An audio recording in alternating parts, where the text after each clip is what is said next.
ओम तत्सत ब्रह्मणे नमः। श्री बृहदारण्यक उपनिषद श्री शंकराचार्य भाष्य प्रथम अध्याय षष्ठ ब्राह्मण। पूर्वोक्त अविद्या कार्य का उपसंहार।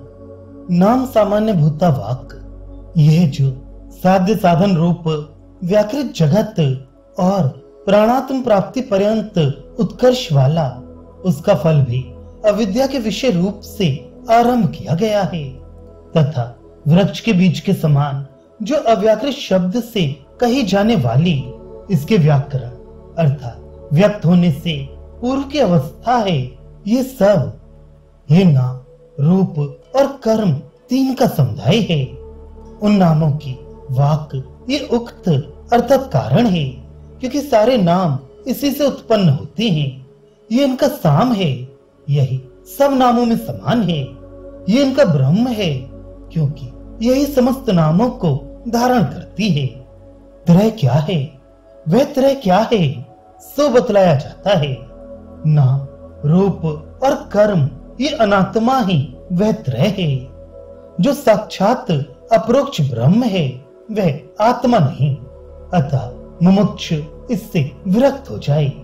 इसलिए त्रयम् वा इत्यादि मंत्र का आरंभ किया गया है, क्योंकि इस अनात्मा से जिसका चित्त नहीं हटा है उसकी बुद्धि मैं ब्रह्म हूँ इस प्रकार आत्मलोक की ही उपासना करने के लिए प्रवृत्त नहीं होती। कारण बाह्य प्रवृत्ति और प्रत्यात्म विषयणी वृत्ति में परस्पर विरोध है। ऐसा ही कठोपनिषद में भी कहा है कि स्वयंभू परमात्मा ने इंद्रियों को बहिर्मुख करके हिंसित कर दिया, इसलिए पुरुष बाह्य विषय को ही देखता है, अंतरात्मा को नहीं। अमृतत्व की इच्छा करने वाले किसी किसी धीर पुरुष ने ही इंद्रियों को विषयों से हटाकर अंतरात्मा को देखा है इत्यादि। किंतु इस व्याकृत और अव्याकृत क्रियाकारक फल रूप संसार की नाम रूप कर्मात्मकता ही क्यों है, आत्म स्वरूपता क्यों नहीं है, ऐसी संभावना की जा सकती है।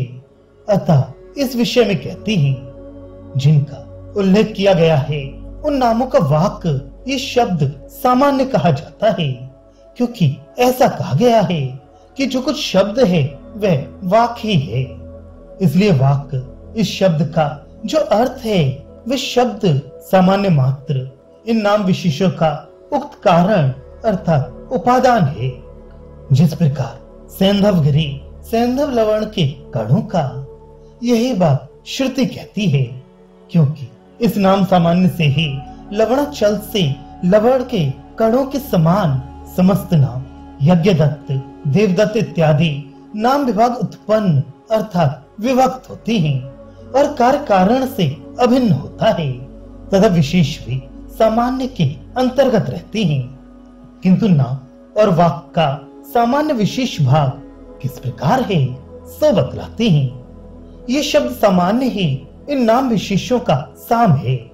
ये सम होने के कारण साम अर्थात सामान्य है, क्योंकि यही अपने विशेषभूत संपूर्ण नामों से सम है तथा जितने नाम विशेष हैं उन्हें नाम सामान्य से ही स्वरूप की प्राप्ति होती है। अतः उनसे अविशेष अभिन्न होने के कारण उनका नाम सामान्य में ही अंतर्भाव होता है।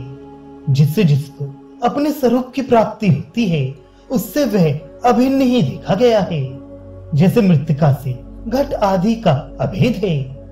नाम विशेषों को वाक अर्थात नाम सामान्य से अपने स्वरूप की प्राप्ति किस प्रकार होती है सो बतलाया जाता है, क्योंकि वह वाक शब्द वाच्य वस्तु इन नाम विशेषों का ब्रह्म आत्मा है। कारण कि उसी से नामों को अपना स्वरूप प्राप्त होता है, क्योंकि शब्द से भिन्न उनका कोई स्वरूप होना संभव ही नहीं है। इसी का श्रुति प्रतिपादन करती है, क्योंकि ये शब्द सामान्य ही शब्द विशेष रूप संपूर्ण नामों को उनका स्वरूप प्रदान करके धारण करती है।